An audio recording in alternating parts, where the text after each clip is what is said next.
अरे एक सबई तुम स्वामी दीन बंधु प्रभु अंतर्जामी। मैं कुछ नहीं जानता कि अयोध्या में क्या होगा, मेरी जिम्मेदारी क्या है। और एक चीज़ है कि प्रभु राम के दो अनुगामी भरतलाल जी महाराज प्रभु राम के वचन के अनुरागी है और लखनलाल जी महाराज चरण के अनुरागी है। लखनलाल जी महाराज उनके चरणों के बगैर नहीं रह सकते, इसलिए उसने चरणों का आश्रय लिया। गोस्वामी जी महाराज ने कहा है कि दंड समान भयो जस काका, रघुपति कीरति विमल पताका। प्रभु राम की कीर्ति अगर पताका है तो उस पताका को धारण करने वाला महाराज लखनलाल जी है, जो शेष के अवतार है। प्रभु राम ने कहा कि इसको अब किसी भी सूरत में घर में रखा नहीं जा सकता। एक ऐसा भक्त है, अनन्य भक्त। भगवान गीता जी में कहते हैं, मन मना भव मद भक्तो मध्य जी माँ, नमस्कुरु मामे वैश्यसी सत्यम ते प्रति जाने असी प्रियो असी में। जिनके लिए कोई भी धर्म बाकी नहीं रह जाता, भगवान कहते हैं कि सर्वधर्मान परित्यज्य मामेकम शरणम ब्रज हम त्वासुर पापेभ्यो मोक्षै मासुचा। जिनको किसी भी सूरत में रखा नहीं जा सकता, ऐसे अनन्य प्रेमी को अब साथ में ले जाना ही पड़ेगा। भगवान तैयार हो गए तो बोले कि लखन, अरे यार तू जा, माँ सुमित्रा से आज्ञा तो ले ले भैया। और जैसे ही वो आज्ञा लेने के लिए माँ सुमित्रा के पास गए तो माँ सुमित्रा ने कहा, लक्ष्मण, इससे बढ़कर तेरे और मेरे लिए सौभाग्य की क्या बात हो सकती है।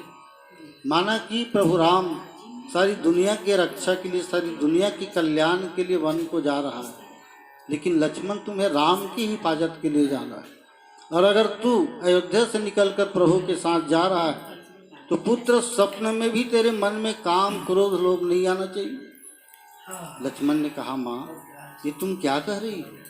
जब तक जागता रहूँगा तब तक तो कह सकता हूँ कि मेरे मन में काम क्रोध ईर्ष्या द्वेष नहीं आएंगे, लेकिन जब सो जाऊँगा तो सोने की बात की गारंटी कौन ले सकता है। माँ कि तूने कैसे कह दिया। तो सुमित्रा कहती है कि पुत्र चाहे जो भी हो गया, अब मेरे मुख से जो कुछ वचन निकल चुका है तुम्हें उसका पालन करना होगा। तो लक्ष्मण ने कहा, माँ अगर तुम कहती हो तो मेरे लिए एक ही रास्ता है कि मैं 14 वर्ष तक निद्रा और नारी का त्याग करता हूँ।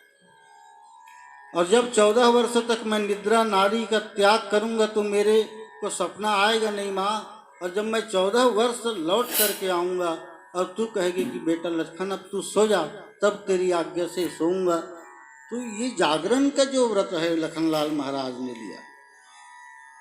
आज हम सबको जागरण के व्रत के दौर से गुजरना है। महाशिवरात्रि का पर्व आ रहा है। ये पर्व जागने का पर्व है। आज हम जाग रहे हैं, लेकिन अन्यत्र जगह पर जाग रहे हैं। आज जागने की ज़रूरत है छत्तीसगढ़ की अस्मिता के लिए। आज जागरण की ज़रूरत है भाई भाई के लिए। और इतिहास एक गवाह है कि एक भाई के पीछे एक भाई 14 वर्ष का जागरण का व्रत लेकर के गया है।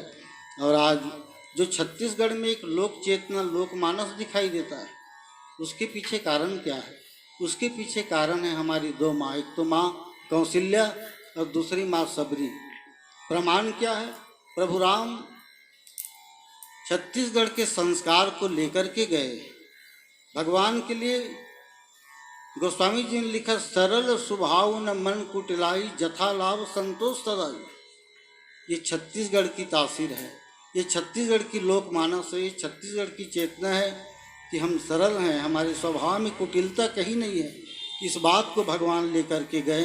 तो ये माँ कौशल्या के कमाल है कि छत्तीसगढ़ की इस धरती ने माँ कौशल्या को जन्म दिया। परमात्मा को जन्म देने वाली ये जो प्रस्वनी धरती है उसको नमन करते हैं। और आइए एक पुनः राम प्रभु को हृदय की झांकी में बसा करके हम थोड़ी सी यात्रा करें। पश्चात समय होगी तो इस प्रसंग पर लौटेंगे।